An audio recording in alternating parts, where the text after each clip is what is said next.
All right, it sounds like we're almost ready. Well, good afternoon. Thank you so much for coming out, and again, thank you for your patience. My name is Hu Nguyen. That's H-U-U. Last name is N-G-U-Y-E-N. I am a CPS parent. I'm also an elected LSC member. I'm a board member with Logan Square Neighborhood Association, and also an organizer with Raise Your Hand Action. I'm here today with a number of community organizers, aldermen, former elected officials, and business and civil leaders who are fed up with the culture of corruption in Chicago. And I would like to pause and add that we have many more community members from across the entire city actually in line right now in order to get a seat at the hearing that's coming up at 1, and they're also trying to testify. And so the reason you don't see them back here is because they're in line, trying to get in for the public hearing. Now, we all here are appalled that the city is still trying to fast track a development that will cost everyday taxpayers $1.3 billion to subsidize private development in affluent Lincoln Park. It's especially audacious that this current administration would try to fast track this project at a time when the chairs of the City Council zoning and finance committees have just stepped down because they are under federal investigation. And it's coming out that the finance chair's law firm represented the developer of the project, Sterling Bay, for the last decade. I'd also like to add that we know the federal, the prosecutors are investigating the pay-to-play practices that pressured companies to become clients at Clafter and Burke. So here's a map that we created, and if everybody can take a look over there, showing all the parcels within the Portland-Chicago River District that Ed Burke's law firm won property tax appeals for in 2017 and 2018. As you can see on this map, Clafter and Burke filed property tax appeals for 63 properties within the proposed Portland-Chicago River TIF. The majority of them are in the footprint of the proposed Lincoln Yards. We're currently reviewing all of these appeals to determine how much Sterling Bay reduced their property assessments. And this is especially important because these assessments will help to set the total assessed value of the area in the proposed TIF, which is the portion of property taxes that will still go to the schools, the parks, city colleges, and other taxing bodies. And we know that any new taxes will go into the TIF for 23 years or more. So it's time that our city hears the pleas of the residents who want a new era of clean, transparent, and equitable government in Chicago. And they really should start by putting this painted project on hold. I have here in my hand a letter that is signed by 34 organizations asking the City Council and Mayor Rahm Emanuel to do just that. If this TIF is approved, CPS alone will forego $477 million over 23 years to pay for Lincoln Yards. Now, as a public school parent, in a district that has one of the worst track records for providing social workers, nurses, librarians, counselors, and basically a dignified school day for all children, I'm offended and I find it inhumane to prioritize tax dollars for private development over public education. As a resident of the city, I believe it's criminal when we continue to let our children's drinking water be poisoned by miles of lead pipes because we don't have funds to replace the pipes, but we have billions of dollars for development. We know that Lincoln Yards is an absolute wrong place to be stashing public tax dollars for the next quarter century. And now, I would like to hand over the mic to Dick Simpson. He's a former alderman and currently professor of political science at UIC. Thank you very much. So last week, the University of Illinois in Chicago released this study. The figures are pretty stark. 1,731 officials have been sent to prison by the federal government for corruption in Metro Chicago since 1976. 36 aldermen of the 3 current aldermen who are under investigation or indictment go to jail. 36 aldermen will have gone to federal prison. 4 governors, and the list goes on and on. Chicago is the most corrupt city in the United States. Illinois is the 3rd most corrupt state in the United States. We are the capital of corruption in the United States. We're only 60 days away from having a new city council and a new mayor. It is not too much to ask that we allow the people to have a voice in the deciding of whether or not we should have the current Lincoln Yards proposal, which will last for decades and decades in the 21st century. We have a choice to make, and we can't trust the officials who are currently in office to be the ones making that choice. We ask for a delay.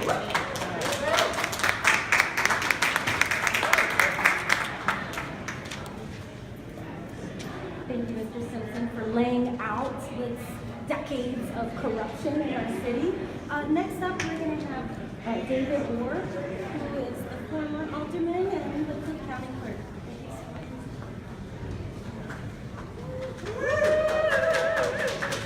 Actually, I'm very proud of this coalition. We're fighting an enormous battle with a powerful consortium who wants us to believe that what's going on is a great Chicago tradition. You know, the big shoulders, parks, everything for everybody, jobs, housing. They have the money to put these little softballs up in the newspapers, full-page ads. This is not what it's all about. We're not necessarily against good housing. We're not against open space. What we're concerned about is what's wrong with the developers paying their fair share. That's the heart of it. What's wrong with that? We know they will make hundreds of millions of dollars in profit. Okay, here's what's wrong with that assessment that they give. Number one, Dick Simpson referred to corruption. Okay, why did Sterling Bay choose Ed Burke as their alderman? What else is behind this? You don't need an indictment to know it is wrong to have aldermen represent interests against the wish of the city. Why should Ed Burke represent United Airlines or anybody else? So what's Sterling Bay really up to? And again, I'm not condemning them. I'm saying we have questions about how deep this scandal is going to go. And frankly, every citizen in Chicago wished that we could go back and stop the right to the parking meter deal, and we might have saved taxpayers $2 billion. Secondly, and very important in my book, it's not just the specifics of development, which have been widely condemned, and you can read them, Blair and the Tribune, all sorts of questions about, is this the best plan and so forth. The real key is why are they asking the public to foot the bill? Now, they put in there roughly $1.4 billion. We all know it'll be much more than that, and that doesn't include the hundreds of, well, I can't tell you how many millions, because it's all hidden. How many millions being spent right now by various agencies of government in preparing for this stuff. This TIF process is so broken. Think of it, that I don't have the math in front of me, but think of all the wards that don't have very much TIF money at all, particularly in less affluent Black and Latino areas of the city. And yet they want to grab off $1.4 billion, I say minimally, for this one development. Again, it'd be different if they're just building it. You know, the old tradition is you build it, you take the risk, you make a profit. Now they want us to take the risk and take our money. Okay, number 3, and related to this whole question is this whole thing of automatic progress. I won't debate it right here, we probably have differing views, but one thing is very clear. Why in the world, and nowhere else in the world except maybe Russia, would one person be able to decide how we all spend $1.4 billion? Absolutely absurd. In fact, if you look further, and you take the automatic prerogative, which are now offering assigning to TIFs as well, okay, you're talking about a handful of aldermen that control perhaps 85% of all the money. And so if you buy that argument, I have a word black paper, okay, but I can't say anything because then they might screw me out of my $50,000 as opposed to the $1.4 billion that Brian Hopkins wants. Okay, and finally, the fast track smells. We all know the game. okay? There's a reason there's no city council meeting in February. Ron's trying to protect the aldermen, so we don't have to get out here and be attacked. The whole idea is to jam through it. As Blair said, I think in that Trigger article a while ago, they developed a plan, and 5 days later they shoved it through the Chicago Plan Commission. Shame, shame. I'm not against development. I'm not against TIFs. I'm against not having proper public involvement. So, in conclusion, this is a classic Chicago way. This is really hardball. There's not these soft little articles. People are being threatened. People are being pushed very hard. We know what this game is, okay? So we obviously want to have aldermen free to make the right decision and not feel like it's got to be jammed through before this administration leaves. They know, and why they're doing all this stuff right now, is that the more people know, okay, the more the citizens are going to speak up and therefore put pressure on aldermen, and that could delay, in a very constructive way, this project. Thanks to the coalition for raising this issue.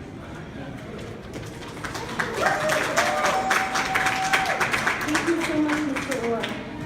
And David's absolutely right. There is a growing number, our community members are starting to really understand how this complicated process is happening. So we're starting to really speak out. I would like to invite now Alderman Scott Wagner to come to the podium and add his thank you. Thanks. Good afternoon, everybody. I'll be short here. This TIF for Lincoln Yards must be shelved. There are too many unanswered questions. You heard from David Orr and several others, and who will speak after me. There's a lot of lack of transparency around this deal that requires further investigation. It's time to put a hold on this unnecessary deal until after a new council and a new mayor are installed in the city. There are fundamental financial problems inherent in this whole process and in this deal. Sometimes touched a little bit on the fact that we saw appeals taken up by Clafter and Burke, and that has some type of taint to the process itself. But one of the things that we also notice is that the city, through Mayor Emanuel's office, is literally giving away tens of millions, if not hundreds of millions, in taxpayers' dollars at a time when this city is struggling and living through a tale of two cities. That is wrong, and this deal exacerbates that problem. When you look, for instance, at the Fleet facility, yes, they paid $105 million for it. Yes, they're eventually going to pay taxes on it. But why are we moving forward with a new TIF when that property is exempt from property taxes? It hasn't had an assessment on a property that will soon be worth hundreds of millions of dollars. That is one issue alone, amongst all the others that people are going to talk about, that needs to be investigated, that needs to have the new Cook County assessor take a look and make sure that citizens in this city are getting their value out of any deal that moves forward in the next few weeks. I would argue that we're not, and that this deal needs to be held in the CDC. If the CDC doesn't do their job and they move it forward, it will be up to the aldermen and the city council to make sure that this deal does not move forward. But we know what the game is. We know that there's a lot of people who will stand up and say, I'm against this. But we've seen it time and time again on everything from the parking meter deal to some of the bond issues that we've taken up over the last several years. I'm against it until the mayor says I'm for it. That needs to stop. This deal needs to stop until a new council and a new mayor are installed in City Hall. Thank you.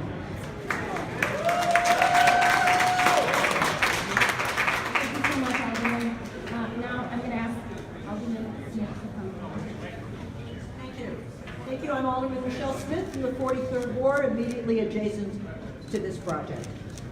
Before we hand over $1 billion worth of taxpayer money, there must be thoughtful scrutiny of this TIF.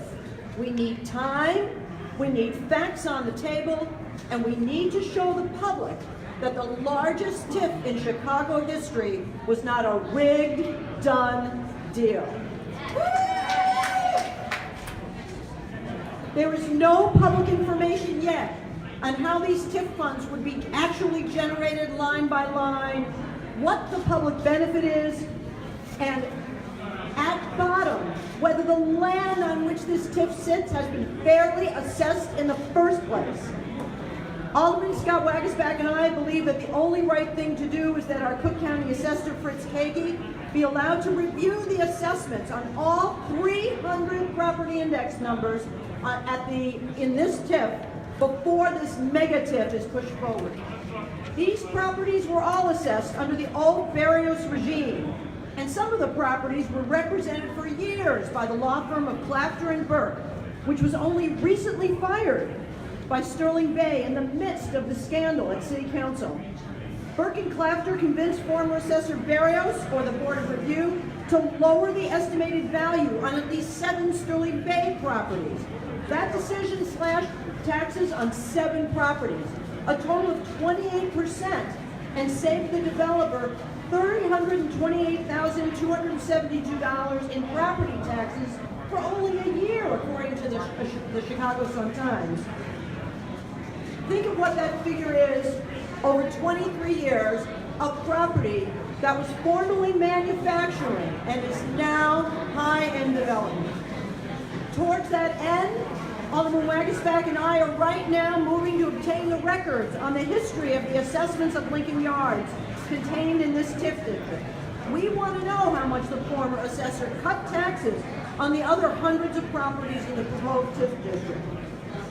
The largest TIF district ever proposed in Chicago deserves real scrutiny because this is not only about fairness. It is laughable to think that these properties, which are part of the biggest land rush in the city, according to the Sun-Times, and which sold for millions of dollars an acre in some cases, deserve reductions in values. What those lowered assessments did, however, is reduce the base value of the proposed TIF, which means taking more money from the public and giving more right back to the developers when they build. The assessment of these properties must be reviewed before billions of taxpayer dollars are handed over to developers. May we have some quiet, please? Quiet, please! Further, the city claims that the developers bear the risk of building the infrastructure on this TIF, but the fine print of the TIF reveals something else. The City of Chicago taxpayers will actually reimburse the developers for building every bit of infrastructure they build under this TIF, with interest and management fees. So there is no risk to this developer, but there is to the taxpayers of my ward and every ward in the city. Equally troubling, there is no clear legal obligation binding the developer to actually build any specific infrastructure. This lack of transparency is more than disturbing, it is insulting to the citizens. And finally, we know that any TIF must show a true public benefit. In this case, the greatest public benefit would be to build the North Branch Park Preserve, to have a public, forever free space to the citizens of the entire north side of the city for lifetimes to come. The land to make the park a reality is on the General Iron site, which is part of this proposed TIF. And this is the time for the city to say so and to secure the only remaining vacant parcel to create a true public benefit in this massive TIF. Thank you. This should be delayed. Thank you so much, Alderman Smith. I'd like to open now, Alderman John Arena. Thank you. I'm Alderman John Arena from the 45th Ward. What's been said here today, I agree with 100%. I stand with my colleagues. I stand with these folks from our neighborhoods, representatives from our schools that are struggling to maintain warm and safe facilities.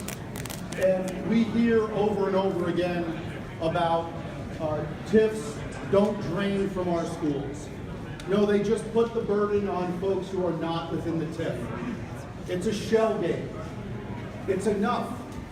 This administration has said, but we're closing down TIFs. And at the same time, creating two of the largest TIFs ever conceived. This is not the time to entertain these proposals. Stop this in its tracks now. Let the new administration come in, let the new council be seated, and let us do the work that we need to do to work with developers to develop this valuable land and have the developer pay at their own expense for infrastructure that serves their developments, as we've done in our wards over and over again in planned developments. This is not the time to do a shadow bond of $400 million of undetermined infrastructure, as was so clearly stated by my colleague, Michelle Smith. We do not know enough about this to move this forward at this time.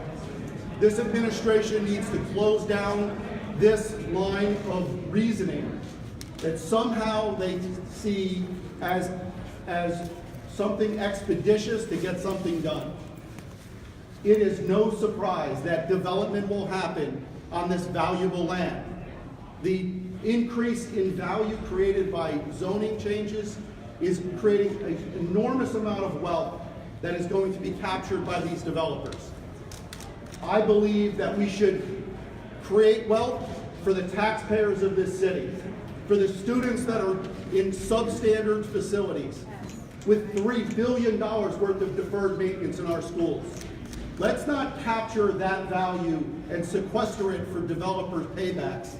Let's sequester it for our schools, for our parks, and for the citizens of Chicago. Thank you.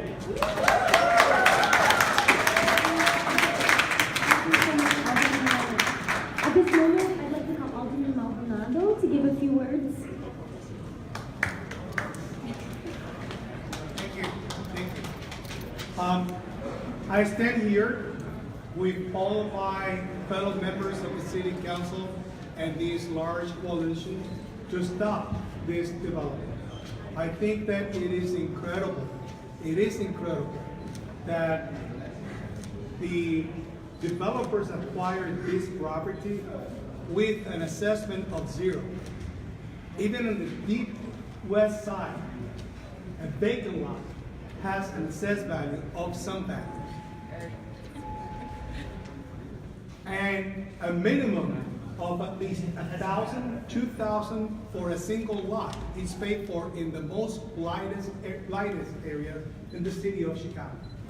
And here you have a super wealthy, rich developer getting this land exempt from property taxes. That's a ripoff to all of us. That is a ripoff to the taxpayers of the city of Chicago. And that's why I stand with all of you to make sure and to promote and to push for this administration to delay this process, this vote, and to allow for the new administration with 50 new members, with a new mayor, to make sure that we deliberate in the proper way so that we can hopefully vote no when it comes for a vote. Thank you.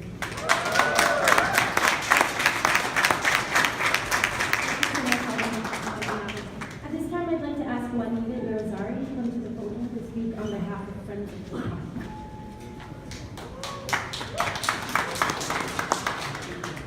Good morning, everyone.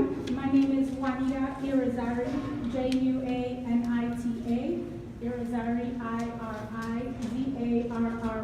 and I'm the Executive Director of Friends of the Parks. Friends of the Parks is pleased to stand here today in coalition with a broad array of groups and elected officials representing a broad array of Chicagoans. You know us as a parks organization, but it is very important to us to be here amidst all these various stakeholders, even though for us, parks are the most fundamental issue. And equity in parks is also a key issue. But the issues here today are much bigger and broader than that. We're here to drive the point home once again that the redevelopment of the North Branch Industrial Corridor and this Lincoln Yards proposal specifically represent too big an opportunity for Chicago to let this city screw it up by rushing it through. As for parks, we still have some questions. We have questions about acreage. There's not enough parkland here for the current density of the west end of Lincoln Park, let alone for 6,000 new households, let alone for the Chicagoans from all over the city that should be able to come and enjoy this public amenity, which is supposed to be subsidized by public dollars. It's also not public parkland. There is not one iota of space in the proposal as it is that is actually public parkland, despite what you will be told. It is to be owned by Sterling Bay in perpetuity. The Chicago Park District itself has been offered the land and has chosen not to take it. And we will not stop harping on that issue until the Park District steps up to make sure that this is public land. There should be no subsidy for land that is not public. There are also equity issues around the 606 and the Bloomingdale Trail. I personally live at the west end of the trail and was displaced further west because of that development. And there are two parks at the end of the trail that have still not been completed, yet the city wants to give $100 million in TIF subsidy to extend the trail on the east end, as much as Friends of the Parks likes bike trails and recreation. There is no equity if we are subsidizing the trail on the most affluent end while leaving the west end undeveloped. There are also huge larger issues of equity as it relates to the TIF tool, many of which have already been touched on. Is this truly a blighted area? We say no. What manipulation has taken place to make it seem so? And would this property remain undeveloped if not for the east end of the 606 out of its own pocket? But now the most recent proposal shows TIF subsidy dollars going to build an amenity that the developer was originally willing to pay for itself. There is no equity in that. Why would we as taxpayers want to subsidize that? I also speak here today in my role as a 2019 Fellow of the Chicago United for Equity, or CUE, which will be launching a racial equity impact assessment on TIF itself. This is a citywide issue that we should all care about, regardless of our entry point, whether it be parks or affordable housing or schools or anything else. Our TIF process is all screwed up, as we've already said, as is the leadership of this city that is trying to rush this through. Thank you.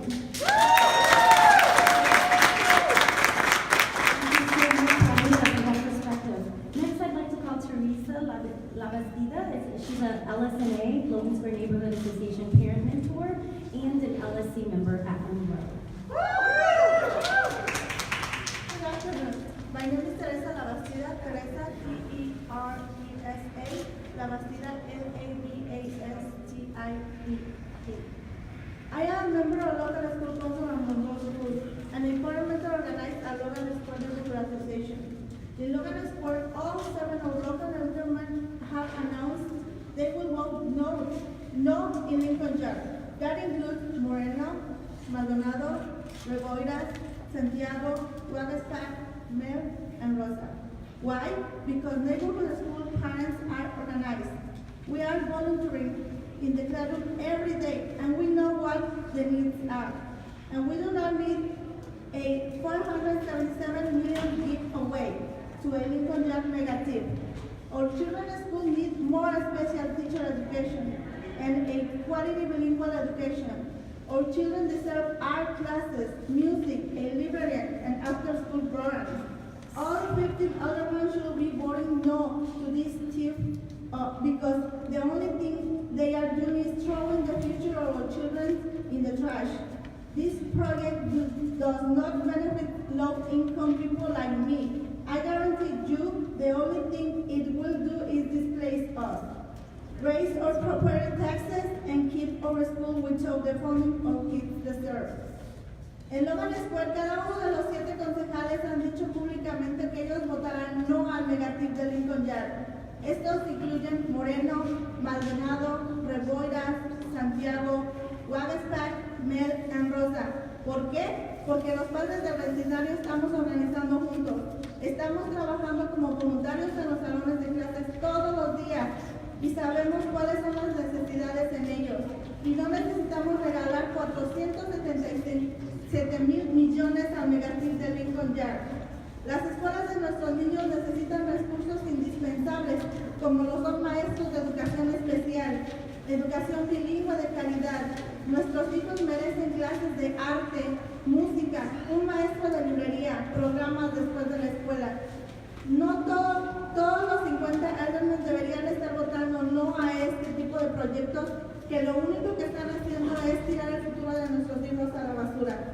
Este proyecto no beneficia nada a personas de bajos recursos como yo. Les garantizo, lo único que hacen es desplazarnos, aumentan nuestros impuestos de propiedad y mantienen nuestras escuelas sin los fondos que nuestros hijos necesitan y merecen. Gracias.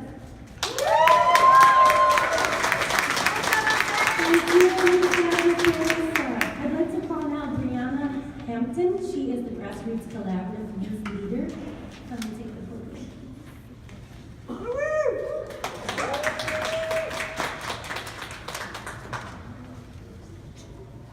Hello everybody, my name is Brianna Hampton, as was stated before, and I'm a member of, I'm speaking on behalf of No Cop Academy today with this issue. So, what brings me here today is that Rahm Emanuel plans to pass not 1, but 2 horrible deals before his time ends in office. The first one is Lincoln Yards plan to be TIF district that will result in a major tax deal from our city's taxpayers.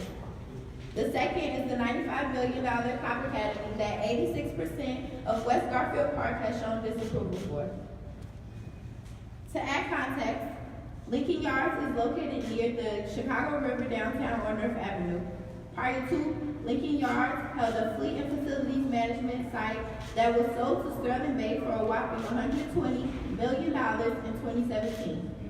This seemed to be a success for the city initially. But now we've realized it'll damage us tremendously because they're turning this site into a TIF district. This means that all property tax revenue will go into Lincoln Yards TIF funds for the next 23 years. The same TIF funds that should be funding schools and parks, mental health clinics, will be subsidizing Lincoln Park with new dog parks, condos, and concert venues. CPS would lose $477 million as a result. This relates to West Garfield Park, which is the next targeted area. The alderman of the 37th Ward, Emma Mitz, gave $10 million of her community's TIF funds to the funding of the Cop Academy's land. The same TIF funds that residents from the ward requested for a daycare and a school were denied. The only money set aside for the academy was $20 million saved from the sale of Lincoln Yards to Sterling Bay. The worst part is that these 2 projects are correlated to Ed Burke and his corrupt practices. At the time of the sale, Sterling Bay's attorneys were the firm ran by corrupt Alderman Ed Burke, who's been recently indicted by the FBI for attempted extortion. The company picked to build the Cop Academy, ACOM, funded Ed Burke's re-election. Despite all the red flags, like the residents completely disagreeing and the corrupt scandals occurring in City Hall, Rahm Emanuel insists on pushing these projects into the new mayor's hands. And that's not right. It's up to us to save our communities for decades to come. It's up to us to use our voices for our community. That's right. And we hope that you will join us Thursday to help stop this vote with our coalition. Thank you. Thank you so much. Thank you for your patience. We have one more speaker, Jonathan Snyder. He is here representing North Branch Works. Hello. Hey. Good afternoon, and thank you for having me here today. I'm Jonathan Snyder, JONATHANSNYDER, Executive Director of North Branch Works, which supports businesses in the North Branch, Addison, and heavy industrial corridors, which have produced millions of tax dollars and created thousands of jobs. Under different circumstances, I would support a tax increment financing district in the Portland and Chicago River area. But as proposed, I vehemently object to the inappropriate use of public tax dollars in furtherance of a project that will benefit the few at the expense of the many. Right. There is a need for additional public infrastructure. Bridges are burdened beyond their capacity. Roads are insufficient for the existing traffic, and additional public transit is needed. Investment is needed to strengthen the industrial corridor so that critical services in the district, which is zoned M3 heavy in industry, have access to the road networks that enable them to serve the community. There is a need for investment in job training and skills to connect Chicago residents to existing high-quality living wage employment that does not necessarily require an advanced degree. Instead, we are promised that $800 million of this $1.3 billion TIF will be used to improve infrastructure in support of a private development that will add 6,000 housing units to the area.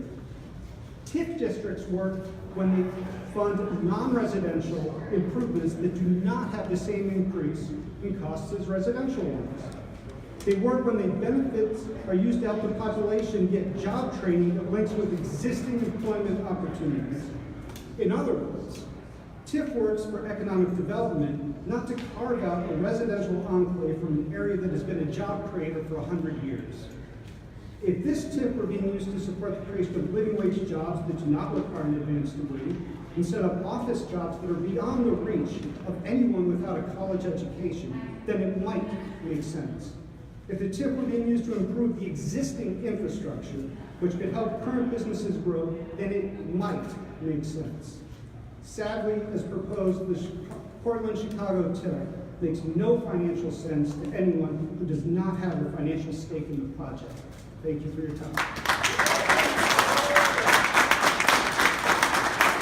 Thank you so much. So there you have it. You've heard from multiple perspectives of community members, from business and civil leaders, from former elected officials, from current aldermen, who are all standing together to say enough is enough. Delay the vote, delay the TIFs, wait until there's a new administration, because we're over this era of corrupt, non-transparent council and government. So if anybody has any questions, we are clearly stacked with a lot of experts here. So if you have any questions that you are dying to ask. How many aldermen do you have on board now to vote against the TIF? What would be the number right now? The current number is 13. Do you have any evidence that a new administration would not just pass the TIF? I mean, do you talk to any of the candidates? We have. We've talked to, actually, we have a candidate right here, Cleopatra Watson, and we have talked to many aldermen candidates who have come out publicly and said that they will oppose this if they are elected. Are you endorsing one of them? We are, no, well, as a coalition, and I'm a board member for Raise Your Hand Action, we don't endorse, and so we haven't endorsed her. And mayoral candidates, as you know, have also come out. Yes. Any other questions? Okay. All right. Thank you all so much.